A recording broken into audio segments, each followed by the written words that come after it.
She's only one of thousands of Yemeni women struggling to meet their families' needs because of the war. Afrah lost her husband and she's been displaced twice, with her 3 kids in tow. She makes and sells women's clothes on the streets of the city.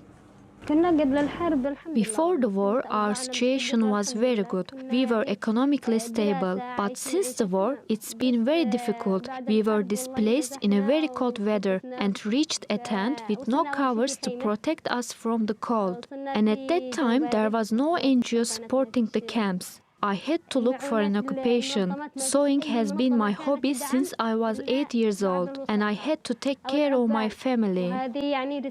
The war and the dire economic conditions have pushed thousands of Yemeni women from homemaking to the workplace in search of a decent living. Women before the war in Yemen had a stable life, socially and economically. But now they are the most affected from the war, and they are the ones who pay the price. Now they have to look for jobs, and as a result of women not being educated well in the past, it has negative effects also in the working arena. In Yemen, women live under constant war along with psychological burdens and social pressures. Yet they have proven their success and ability to support their families despite all the obstacles and difficulties.